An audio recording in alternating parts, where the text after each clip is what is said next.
Welcome to my YouTube channel English by Naveen Pareek.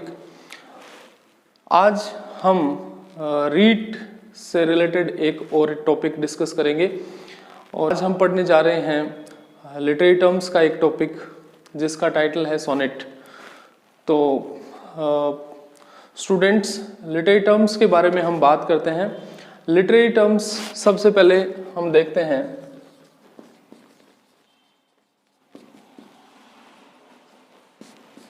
हम बात करते हैं लिटरेरी टर्म्स होते क्या हैं। देखिए, लिटरेरी टर्म्स दो शब्दों से मिलकर के बना है, लिटरेरी और टर्म्स। लिटरेरी का मतलब होता है साहित्यिक और टर्म्स का मतलब होता है शब्दावली। ये दो शब्दों से मिलकर के बना है लिटरेरी और टर्म्स, यानी साहित्यिक शब्दावली। देखिए, जो शब्द साहित्य में काम में आते हैं उन्हें हम लिटरेरी टर्म्स कहते हैं। जो लिटरेचर के स्टूडेंट्स हैं वो इस चीज़ को जानते होंगे, बाकी और स्टूडेंट्स को भी ये मैं अच्छे से आज समझा दूंगा। देखिए, हर विषय की अपनी शब्दावली होती है। जैसे कॉमर्स के स्टूडेंट्स हैं, वो कॉमर्स की अलग उनकी टर्मिनोलॉजी होती है, शब्दावली होती है। साइंस की अलग शब्दावली होती है। वैसे ही जो शब्द लिटरेचर में काम में आते हैं उन्हें हम लिटरेरी टर्म्स कहते हैं।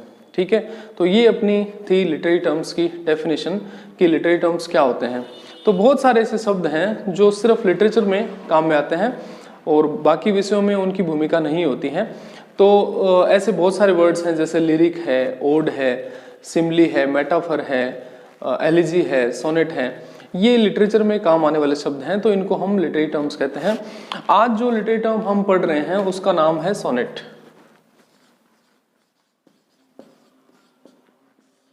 देखिए, सोनेट क्या होता है।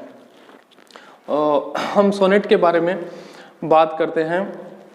सबसे पहले मैं आपको बता देना चाहता हूं कि सोनेट एक प्रकार की पोइम होती है। Sonnet is a type of a poem. Sonnet क्या है? एक प्रकार की पोइम होती है और ये एक बहुत ही पॉपुलर पोइम का टाइप है। दुनिया में बहुत ज़्यादा सोनेट्स लिखे गए हैं और दुनिया के अलग अलग हिस्सों में सोनेट्स लिखे जाते हैं। सोनेट एक प्रकार का लिरिक होता है। सोनेट एक प्रकार का लिरिक होता है। लिरिक किसे कहते हैं? लिरिक कहते हैं ऐसी एक छोटी पोएम जिसको हम गा सकते हैं। ऐसी एक छोटी पोएम जिसको हम गा सकते हैं उसको कहते हैं लिरिक। ठीक है, अब आइए हम पर्टिकुलर बात करते हैं सोनेट के बारे में। सोनेट की सबसे पहले हम बात करें तो sonnet is a poem of 14 lines written in iambic pentameter। देखिए, ये इसकी डेफिनेशन है सोनेट की। सोनेट एक 14 लाइन की पोइम होती है जिसे आइएम्बिक पेंटामीटर में लिखा जाता है। ये सोनेट की डेफिनेशन हो गई कि सोनेट जो है वो एक 14 लाइनों की पोइम होती है जिसको हम आइएम्बिक पेंटामीटर में लिखा हुआ पाते हैं। इस डेफिनेशन को आप लिख लीजिए।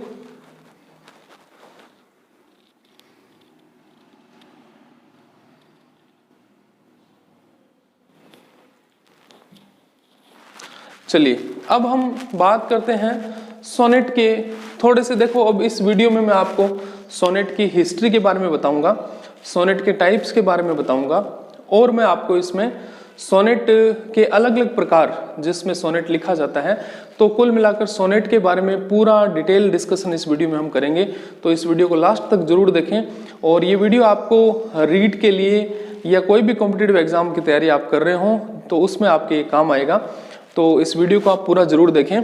तो इसमें हम आज सोनेट की डेफिनेशन, उसके टाइप, उसकी हिस्ट्री और उसके अलग अलग प्रकार जो हैं उनके बारे में हम बात करेंगे। देखिए, सबसे पहले हम बात करते हैं कि सोनेट वर्ड आया कहाँ से है। जो सोनेट वर्ड है वो सोनेटो शब्द से बना है।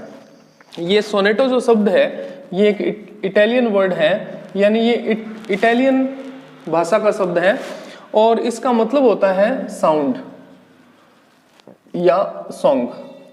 इसका अर्थ क्या होता है? साउंड या सॉन्ग। तो ये बात हमने देखी कि सोनेट शब्द सोनेटो से बना है जिसका अर्थ होता है साउंड या सॉन्ग। अब देखिए सोनेट जो है उसकी हिस्ट्री की हम थोड़ी सी बात कर लेते हैं कि सोनेट की शुरुआत कैसे हुई। सोनेट जो है इसे सबसे पहले और गियोकामो डा लेंटिनी नाम के एक व्यक्ति ने लिखा था। इस नाम को आप नोट जरूर करना। गियोकामो डा लेंटिनी नाम के व्यक्ति ने सोनेट सबसे पहले लिखा था और उन्होंने सोनेट जो है वो अपनी प्रेमिका के लिए अपना प्रेम व्यक्त करने के लिए, लव एक्सप्रेस करने के लिए लिखा था। और सोनेट का प्रयोग ज्यादातर लव पोएम्स के लिए ही किया जाता है। सोनेट का जो यूज है वो ज्यादातर लव पोएम्स के लिए ही ट्रेडिशनली किया जाता था। ठीक है, तो गियोकामो डा लेंटिनी ने सोनेट सबसे पहले लिखा था। उसके बाद जो सबसे अच्छे तरीके से सोनेट्स जिन्होंने लिखे या सोनेट को बढ़िया तरीके से और पॉपुलर जिसने किया, उस व्यक्ति का नाम था फ्रांसिस्को पेट्रार्क। तो अगर हम कहें कि सोनेट को सबसे पहले किसने लिखा, तो कई लोग फ्रांसिस्को पेट्रार्क का नाम भी लेते हैं क्योंकि पॉपुलर इन्होंने ही सोनेट को किया था।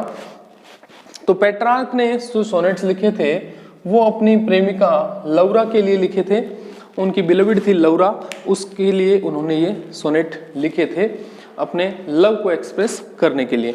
तो शुरुआत में कुछ बातें अपने ध्यान में होनी चाहिए कि सोनेट 14 लाइन की पोइम है और ये सोनेटो शब्द से बना है और सबसे पहले गियोकामो डा लेंटिनी ने इसको लिखा था और फ्रांसिस्को पेट्रार्क ने इसको पॉपुलर किया था और उन्होंने भी इसको लव पोइम के रूप में लिखा था। तो इसकी जो थीम है वो ज्यादातर लव इसकी थीम रही है। अब देखिए हम थोड़ी सी बात करते हैं सोनेट के टाइप्स के बारे में। मेनली 2 प्रकार के सोनेट पॉपुलर हैं दुनिया भर में। जो सोनेट की हम बात करते हैं तो 2 प्रकार के सोनेट सबसे पॉपुलर हैं। एक तो है पेट्रार्कन और दूसरा जिसे हम कहते हैं इंग्लिश सोनेट। ठीक है, 2 प्रकार के सोनेट ज्यादा पॉपुलर हैं, एक तो पेट्रार्कन है और एक इंग्लिश है। अब देखिए पेट्रार्क से पेट्रार्कन बना है, ये नाम आपको समझ में आ रहा होगा कि पेट्रार्क से पेट्रार्कन बना है। क्यों, इसका कारण क्या है कि पेट्रार्क ने जो सोनेट लिखे थे वो फिर बाद में उनको आगे फॉलो किया गया उसी पैटर्न को, और उसी तरीके के जो सोनेट आगे लिखे गए उनको पेट्रार्कन सोनेट कहते हैं। एक नाम इनका और भी है, इनको इटालियन सोनेट भी कहते हैं और इनको क्लासिकल सोनेट भी कहते हैं। ठीक है, तो और इसको मिल्टोनिक सोनेट भी कहते हैं। ये 4 नाम इसी एक सोनेट के हैं। ये नाम भी याद रखने हैं आपको। 4 नामों से इस सोनेट को जाना जाता है, पेट्रार्कन, इटालियन, क्लासिकल और मिल्टोनिक। इनको आप नोट कर लीजिए।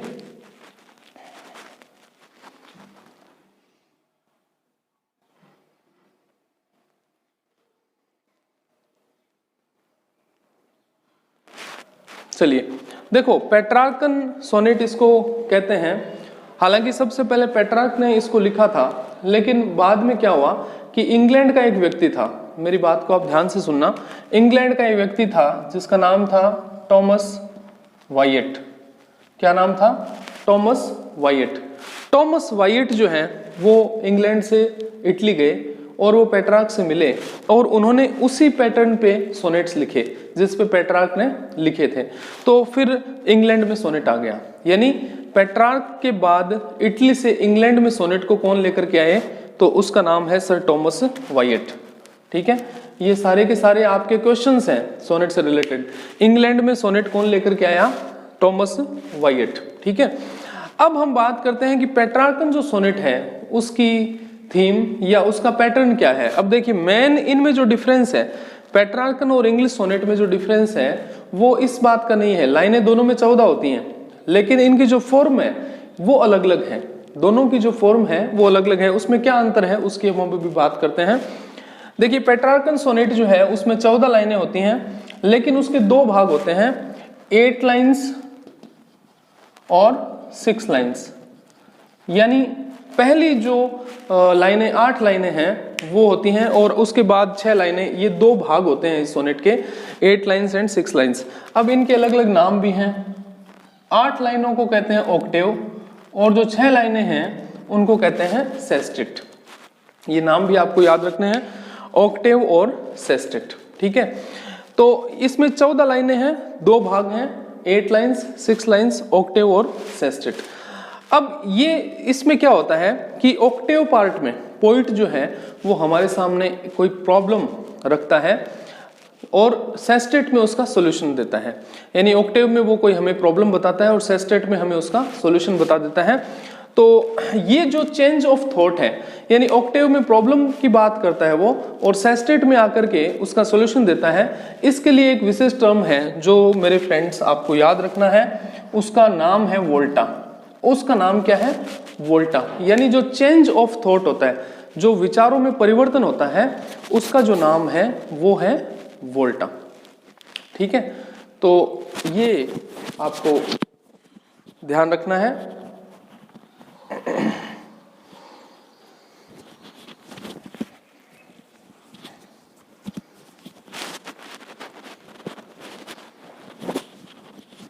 चलिए अब हम बात करते हैं। देखिए ये जो ऑक्टेव और सेस्टेट है, इसमें जो चेंज ऑफ थॉट होता है उसको हम क्या कहते हैं? उसको हम कहते हैं वोल्टा।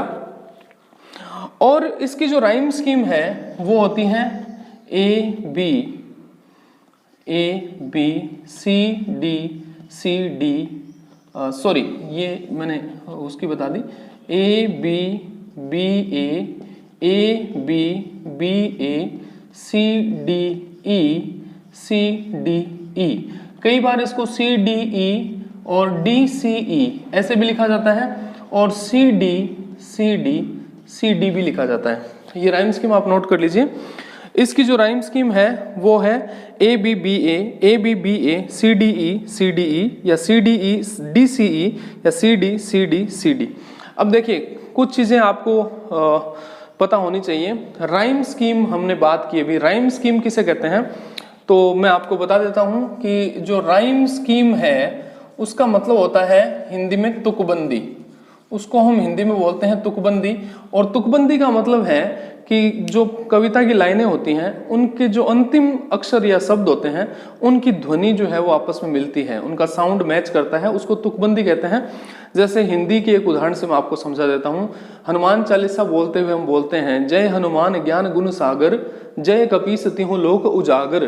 तो सागर और उजागर इन दोनों का जो तुक है यानी ध्वनि जो है वो मैच होती है, मिलती है, तो इसी को तुकबंदी कहते हैं। तो ऐसे जो तुकबंदी है वो इसमें क्या होती है? पहली लाइन की चौथी लाइन के साथ तुकबंदी होती है, दूसरी की तीसरी के साथ, और ऐसे ही आगे ये सारी तुकबंदी होती है। ये राइम स्कीम जो है ये आपको याद रखनी है इसकी।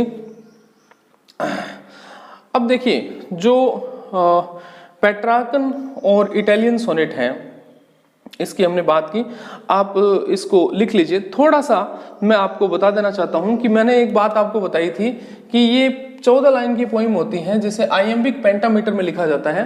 तो थोड़ा सा मीटर के बारे में भी मैं आपको बता देता हूँ, हिंट दे देता हूँ। डिटेल में मैं मीटर पे अलग से वीडियो बनाऊंगा तब मैं आपको बताऊंगा। देखिए जो मीटर है वो इंग्लिश में छंद जो हिंदी में हम कहते हैं उसको इंग्लिश में हम मीटर कहते हैं। और इसमें आइएम्ब मीटर होता है, इसमें आइएम्ब मीटर होता है, आइएम्ब फुट होता है। ठीक है, तो फुट को हिंदी में कहते हैं चरण। तो एक लाइन के में कई चरण होते हैं, एक जो लाइन है उसमें कई चरण होते हैं और उसमें एक पैटर्न बनता है अनस्ट्रेस्ड और स्ट्रेस्ड सिलेबल का। ठीक है, अब सिलेबल क्या होता है? छोटी से छोटी ध्वनि जिसमें कम से कम एक वॉवल साउंड आता है उसे इंग्लिश में सिलेबल कहते हैं। तो एक सिलेबल अनस्ट्रेस्ड होता है और एक स्ट्रेस्ड होता है। अब देखिए स्ट्रेस्ड और अनस्ट्रेस्ड की बात आ गई तो हम थोड़ा सा उसके बारे में भी बात कर लेते हैं कि स्ट्रेस्ड और अनस्ट्रेस्ड क्या होते हैं। देखिए स्ट्रेस जो शब्द है, स्ट्रेस जो वर्ड है उसका हिंदी में अर्थ होता है जोर देना। तो हम कई अक्षरों पर जोर देते हैं बोलते समय और कई पर जोर नहीं देते हैं, तो उसको ही अनस्ट्रेस्ड कहते हैं जिस पे जोर नहीं होता है, और जिस पे जोर होता है उसे स्ट्रेस्ड कहते हैं। जैसे एक वर्ड में लिख रहा हूं यहां पे,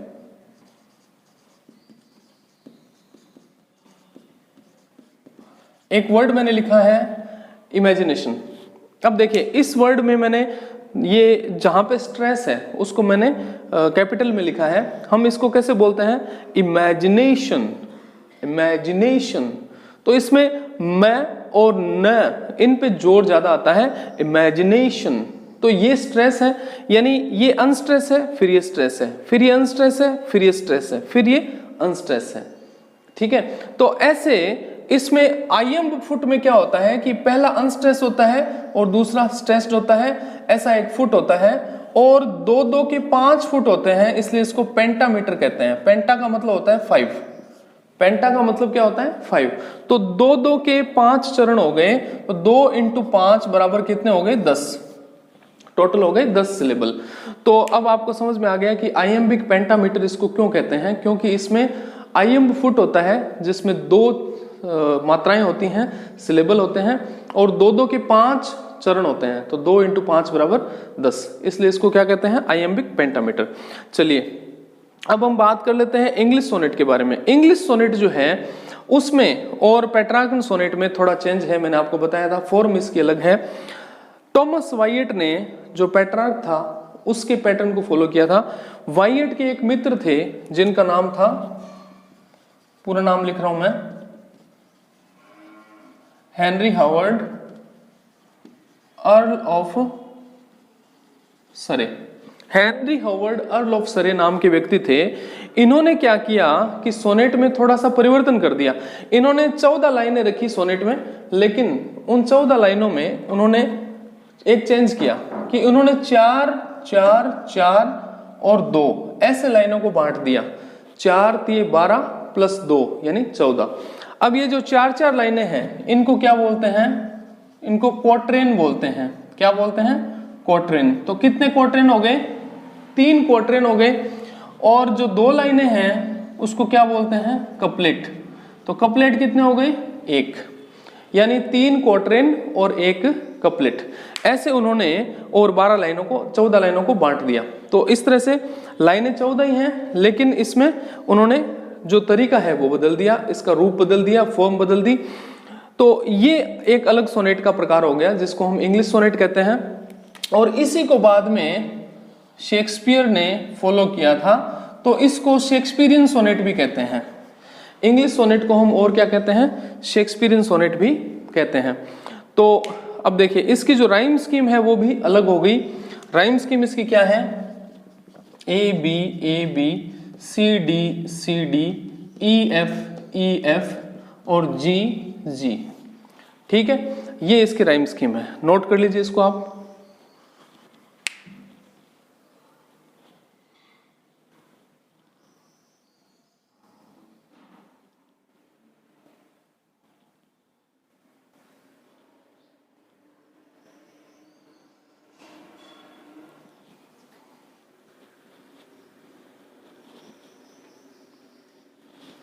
चलिए ये लिख लिया आपने। अब देखिए सोनेट के बारे में मैंने आपको क्या क्या बताया, मैं आपको थोड़ा सा रिपीट कर देता हूं। सोनेट के ओरिजिन के बारे में मैंने आपको बताया, सोनेट शब्द कैसे बना है, और सबसे पहले सोनेट किसने लिखा, इंग्लैंड में किसने लिखा। उसके बाद पेट्रार्कन और शेक्सपियरियन, पेट्रार्कन और इंग्लिश 2 प्रकार के सोनेट हैं। और पेट्रार्कन में ऑक्टेव और सेस्टेट होता है, और शेक्सपियरियन में 3 क्वार्टेन होते हैं और 1 कपलेट होता है। ठीक है, अब देखिए जो 17वीं सेंचुरी है, 17वीं शताब्दी में 17वीं सेंचुरी में, और मिल्टन ने सोनेट्स लिखे, मिल्टन ने, और डन ने सोनेट्स लिखे, जॉन डन। तो इन्होंने क्या चेंज किया इसमें, सोनेट के बारे में हमें ये भी पता होना चाहिए। देखिए सबसे जो शुरुआत में सोनेट्स लिखे जाते थे उनकी जो थीम होती थी वो लव होती थी। शेक्सपियर ने भी लव सोनेट्स लिखे हैं अपनी प्रेमिका के लिए और अपने मित्र के लिए। लेकिन मिल्टन ने जो सोनेट्स लिखे हैं वो पॉलिटिकल सोनेट्स हैं। ठीक है, और डन ने जो सोनेट्स लिखे हैं वो रिलीजियस भी हैं और लव सोनेट्स भी हैं। तो ये थीम जो है इसमें उन्होंने थोड़ा चेंज कर दिया। मिल्टन ने पॉलिटिकल सोनेट लिखे और डन ने रिलीजियस सोनेट्स लिखे। नोट कर लीजिए इसको।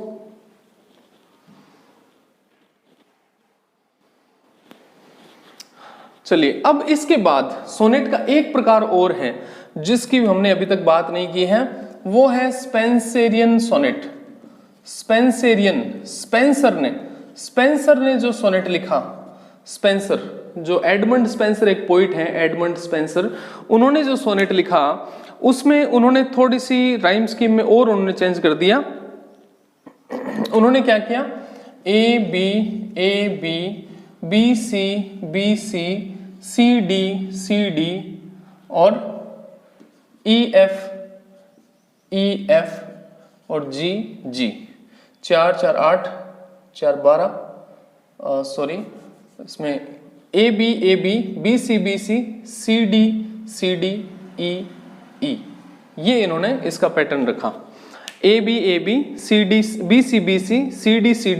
ई, ये पैटर्न उन्होंने चेंज कर दिया। तो राइम स्कीम, अब देखिए स्पेंसरियन जो सोनेट है उसकी राइम स्कीम थोड़ी अलग है, तो इनको आपको याद रखना है। अब देखिए लास्ट एक सोनेट का प्रकार और रह गया जिसकी हम बात कर लेते हैं, उसका नाम है कर्टल सोनेट। कर्टल का मतलब ही कम करना होता है, कर्टेल करना यानी किसी चीज को काटना, ठीक है। तो नाम से मैं आपको इसका मीनिंग बता रहा हूं और आपको अर्थ इसका याद भी रहना चाहिए। कर्टल सोनेट किसने लिखे थे, ये लिखे थे G.H. Hopkins, G.M. Hopkins sorry, Gerard Manley Hopkins ने सोनेट लिखे थे। और ये जो सोनेट है कर्टल सोनेट, इसमें उन्होंने क्या किया कि छोटा कर दिया सोनेट को, यानी 14 लाइनें नहीं है इसमें, 10 और आधा यानी 10.5 लाइनें हैं इसमें।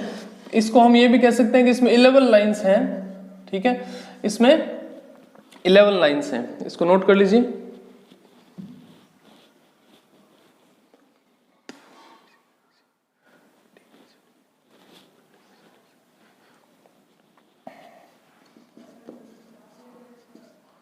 ये ए बी सी डी सी, ये इसकी राइम स्कीम है, ठीक है। ये जीएम हॉपकिंस ने लिखा था, 10.5 लाइनें होती हैं इसमें, और ए बी सी डी सी, ये इसकी राइम स्कीम है। तो 4 प्रकार के सोनेट अभी तक हमने देखे, कौन कौन से हैं। एक तो हो गया पेट्रार्कन, दूसरा हो गया जिसको पेट्रार्कन को इटालियन भी कहते हैं, और दूसरा हो गया इंग्लिश जिसको शेक्सपियरियन भी कहते हैं, तीसरा हो गया स्पेंसरियन, और चौथा हो गया कर्टल सोनेट।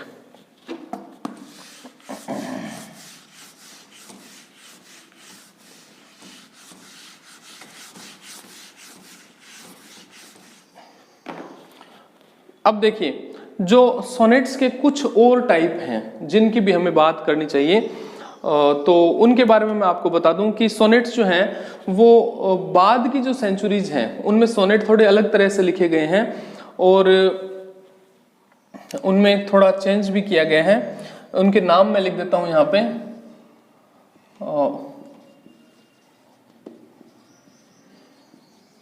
वनगिन सोनेट और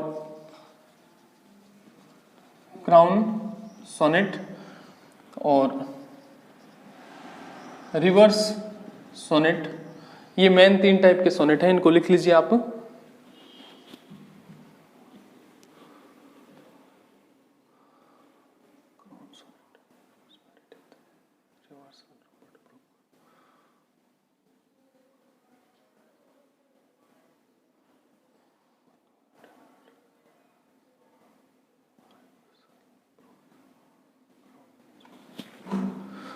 ठीक है, ये जो क्राउन सोनेट है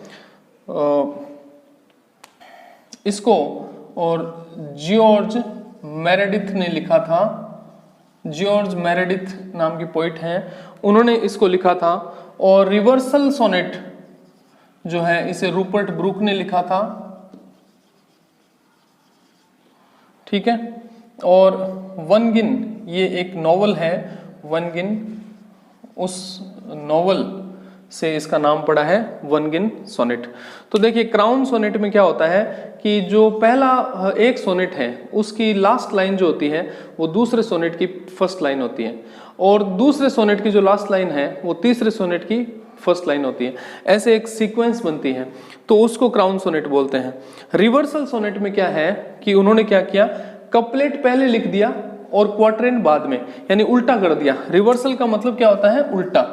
तो उन्होंने क्या किया कि कपलेट पहले लिखा और बाद में क्वार्टरेन। ये रूपर्ट ब्रूक ने ऐसे लिखे थे। तो स्टूडेंट्स, ये हमने सोनेट के बारे में आज थोड़ा डिस्कस किया। वीडियो अगर आपको पसंद आया हो तो आप इसको लाइक जरूर करें, मेरे यूट्यूब चैनल को सब्सक्राइब जरूर करें और इसे शेयर करें ताकि और स्टूडेंट्स भी इस वीडियो को देख सकें। और आपके अगर कोई क्वेश्चंस हैं तो आप मुझे जरूर